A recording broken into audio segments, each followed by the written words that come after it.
Just a spoiler, Tottenham had a horrible match. Anyone could have won this game, really. Luckily for Tottenham, Villarreal lost the two best players they had last season. Otherwise, I really believe they could have scored 1-2 goals easily this game. And if you don't know me, I cover Spurs and also make Premier League content here and there, of content regarding Premier League teams. So numbers on the screen, and I would like to highlight Villarreal got more shots than Tottenham playing away, and that really surprised me because I could have sworn Tottenham would play way better. Tottenham would dominate the game, and I said this in my prediction video where I predicted 3-0 Tottenham. And to be honest, I liked how Tottenham started the game, like trying to press. But the problem with this team is that the team needs two things to create chances. One, counter-attacks. If the opponent, if the opposition don't give Tottenham space to run behind the defense, the team can't create anything. And then when Tottenham don't have the space to run, what the team do is abusing on crosses.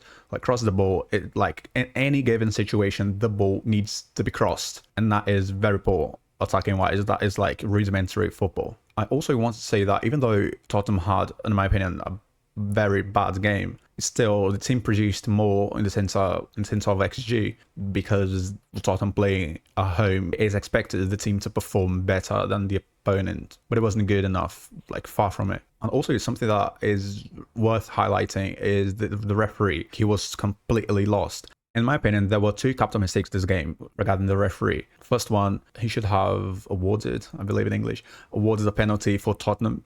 A penalty on Richarlison. Like, in my opinion, it was quite clear, the penalty, and that could have been the second goal for Tottenham, which would most likely change the game completely, because Villarreal would have to expose themselves more, otherwise they would just lose. And the second big mistake by the referee was not sending off Xavi Simons. I don't know if you agree with this, but in my opinion, like I can obviously show you the image, you remember that Villarreal had a counter-attack and Xavi Simons just stops Pepe. And when you make a foul to clearly, like to willingly stop a counter-attack, and in that situation, you just deserve a yellow card. Like, that is the classic, I want to stop a counter-attack and I receive a yellow card for it. But as Xavi Simons already had one yellow card, the referee just didn't have the courage enough to send him off. Obviously, you can disagree with me, but like, that's just my opinion, not being impacted by anything. If anything, it would be way easier for me to just say, no, like it wasn't a yellow card or something. I don't know in the UK, but here in Brazil, the commentator and the narrator said the same. So enough of referee talk, because that is too boring. I don't like doing that, but it wasn't like two major mistakes that I need to comment on.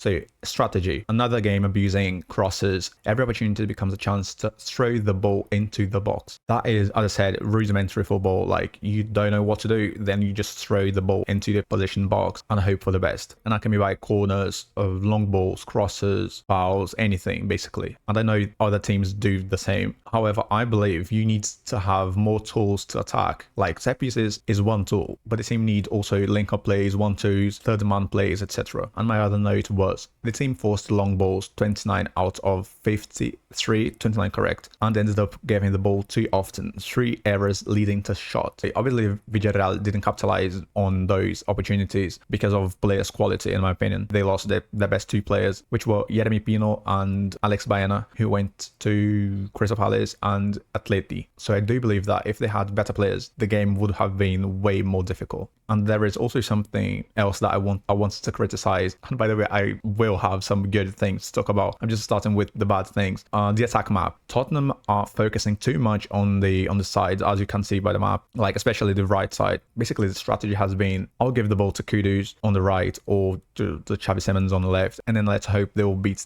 their man on the 1v1 situation, then across the ball. Am I saying that's a bad way of attacking? No, I do think that can work. However, when the opposition knows what you're trying to do and you don't have much tools to attack, they will have an easy day defending. And to start talking about good things, the momentum, as you can see in the map, the attack momentum, Tottenham had more momentum throughout the game because playing at home, individually the players are just better than the opposition, and therefore like it is way different, the ball with Pepe and the ball with like Xavi Simons, Kudus, Bergvall, etc. So if you want to be very pragmatic and say who do you think should have won the game, I would say Tottenham, because at the end of the day it was 1-0. Even though the referee actually didn't see that as a penalty, which in my opinion is a clear mistake. So talking about the players individually, I liked Bentancur. He had 60 touches, 1 key pass, won most of his duels, 6 out of 10, 88 pass accuracy, 42 out of 48. And also like his ability to get a ball, move the ball quickly before the position start marking him, tackling him. I think that is very good. Maybe that's why he was chosen instead of Palhinha, for example. Comparing him to Sarr, for example, I believe he was way better. Like, I didn't see Sarr doing what he does well, which is like getting the ball, finding a pass quickly or progressive pass, and then helping the tempo of the team. And who was doing this was Bergvall. As I've written, he didn't stand out in numbers, but was always wanting the ball. Like, he was always next to where the ball was because he was always trying to do things. Whereas I don't think Sarr was displayed today or yesterday, in case you're watching this tomorrow. So in my opinion, Bergvall played well, even though the numbers don't show this. Kudus was good. He had 59 touches, 2 out of 3 long balls correct, 2 out of 4 crosses correct, and 4 out of 8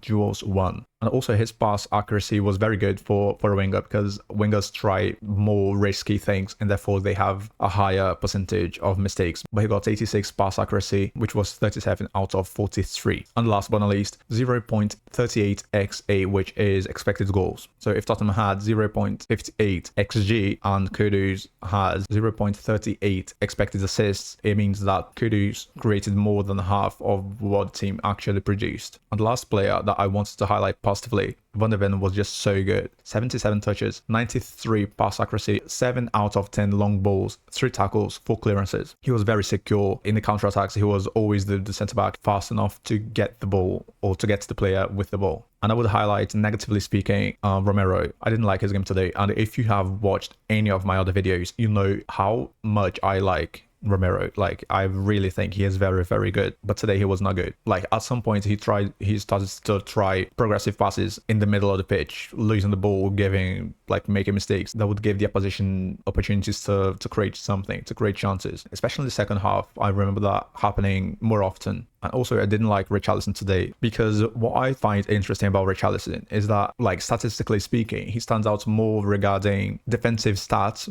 as ground duels, aerial duels, pressing. He is very good at doing this. Like, he won't save energy. He will just leave everything on the pitch, which is good. But offensively speaking, quality-wise, passes, touches, I don't think he was good. And in my opinion, Thomas Frank waited too long to start changing things. I mean, with substitutions, obviously. So in general, was it a good performance? No, it was a poor performance, but the result was good, and that is important. Like, for example, when we talk about Liverpool aren't playing well. If you watch the games, and I said this in my prediction video, Liverpool aren't playing well, but they still keep winning, which is very important. We also see this with Real Madrid, for example. When they play horrible football, they still find ways of winning. So I need to give the team that. Like, it was a good result, even though the performance wasn't good. But obviously, I need to state the obvious, which is the fact that Thomas Frank is still at the beginning of a long-term project at Tottenham. And I know that because of this, the performances will vary from good to bad to excellent, etc. However, when I see poor performances, I will criticize. When I say good performances, I will have good things to say, basically. If you are one of the people who say if the team won a game, the performance was automatically good, then you probably hated this video. But it is how I analyze performance over result. But obviously, you can leave your opinions in the comment section. Don't forget to like, subscribe, share it with your friends in case I have said anything useful. I'll see you the next time. Bye.